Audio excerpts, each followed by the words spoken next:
Good evening and welcome to Will on Safety. Today I thought we'd do a toolbox talk on asbestos in the workplace and a bit of asbestos awareness. The reason I decided to do this toolbox talk was up to 5,000 people a year from all industry die from asbestos related diseases. Asbestos does kill more people in the UK than road traffic accidents. You need to be aware of it because there is potential, it could prove fatal should you mishandle it. The talk covers where you're going to find it, how it can affect you, and hazardous work. So make sure you watch to the end to get all the information. Also, make sure you subscribe to the channel, give it a like, and hit that notification bell for further updates. So, why is asbestos a problem then? Asbestos is the name given to a group of naturally occurring fibrous minerals. It comes in several types. However, the most common used just relate to three types really. Chrysotile, white asbestos, crocodylite, which is blue asbestos, and amosite, which is brown asbestos. Asbestos has been widely used in the UK from the 1950s right through to the mid-1980s, predominantly in construction, but also in other industries, such as manufacturing, textile industry, and engineering components. Any building built before the year 2000 can contain asbestos, so it's important that we ensure we know the sort of year the buildings were put up. The location of asbestos and identification can be difficult, since its appearance may change by surface coatings such as paint through the application of heat, making it hard and brittle. If asbestos containing material is intact and in a position where it can't easily be accessed and damaged, it shouldn't pose a risk to health by releasing fibres into the air. There are, however, approximately 5,000 deaths a year due to asbestos-related diseases, with this due to increase to 10,000, by sort of 2025. Asbestos does kill more people in the UK than road accidents do, so it's incredibly important that workers and yourselves are aware of asbestos and how it can be detrimental to your health. So where you might find asbestos then? Insulation and spray coatings for things like boilers, plant and pipe work, hidden underfloor ducting, fire protection for steel work hidden behind false ceilings, thermal and acoustic insulation of buildings, textured coatings and paints, friction materials such as brake linings and clutch plates, really old brake pads, on your vehicles and stuff were incidentally made of asbestos as well.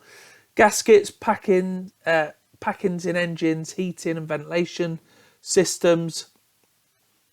You've also got things like insulating boards, so used in fire protection to doors, protected exits and steelwork.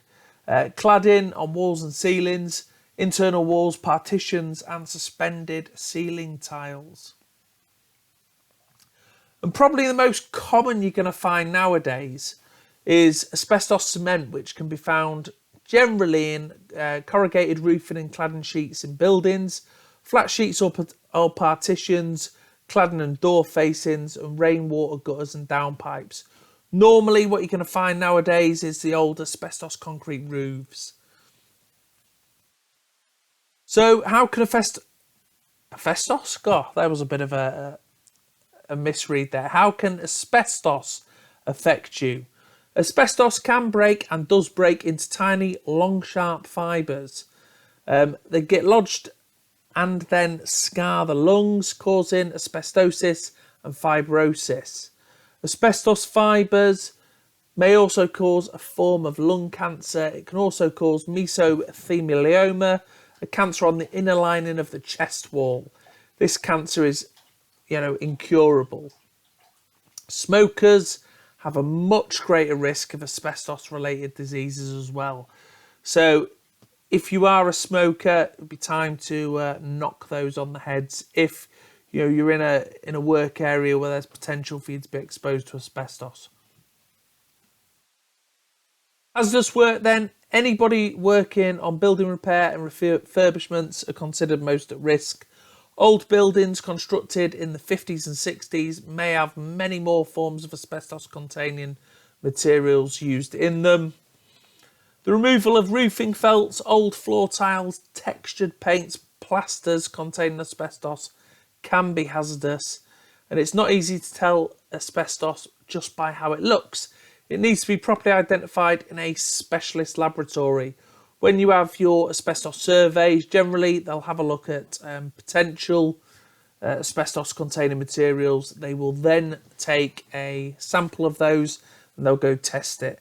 And from those tests, they'll produce your report.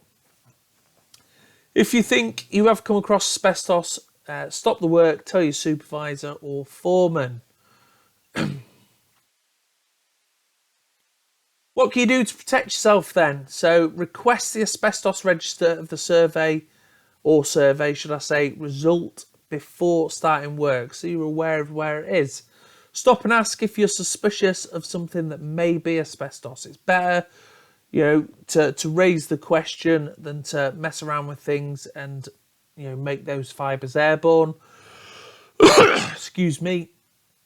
Isolate the area and make others aware. And if your induction asbestos isn't mentioned, ask the question. So if it's not mentioned in your induction, make sure you ask. What should those in charge of the job do then? What are their responsibilities? They must then find out if asbestos containing materials are present and plan the work to avoid disturbing materials if possible. Ensure that everybody who's going to work on asbestos material is trained properly and is supervised. Know what work can be carried out on asbestos containing materials, i.e. does work need to be carried out by a licensed contractor, for example. Prepare a plan of work explaining whether the job involves the work procedures and what controls to use. Provide the right equipment, which is clean, in good working order and protects you against asbestos. And that should also include training on using that right equipment, and plan for the safe disposal of any asbestos waste. So some of the different areas you might find asbestos, then we'll have a look at residential property first. Asbestos cement, water tank, pipe lagging, loose fitting insulation, AIB ceiling tiles, bath panels, toilet seat and cistern, fuse boxes and electrical panels that can be found, interior window panels, vinyl floor tiles, behind fires. That's on the inside. And outside, you've got things like soffits, gutters, downpipes, cement roofing, etc. When we think about where it can hide in an industrial setting, you've got things like spray coatings on ceilings, walls, beams and columns, water tanks, loose fill insulation, lagging on boilers and pipes, vinyl floors, asbestos rope seals, gaskets, cement roofs, cement panels, gutters, soffits again, textured decorative coating on walls. The old Artex wallpaper can also be found in that as well. I hope you found this video useful. Please use some of the information in this video to keep yourself safe when working in and around areas which may contain asbestos. If in doubt, ask the question. Don't go near it. Ask the question. Find out, if it is a potential asbestos containing material before you start messing around with it. If you haven't already, hit that subscription button. In fact, do it now while you're on the video. That's going to enable me to grow my channel, Will on Safety. Also, give me a like if you have enjoyed the video, and share this video. Hit the notification bell. The notification bell will let you know whenever I post new material. Hopefully, I'm trying to do it at least twice or 3 times a week. So don't miss out on future safety videos. Like I say, subscribe now, it's free to do. But that's it for this evening. So until next time, folks, remember, be safe by choice and not by chance. Take care. Have a good evening.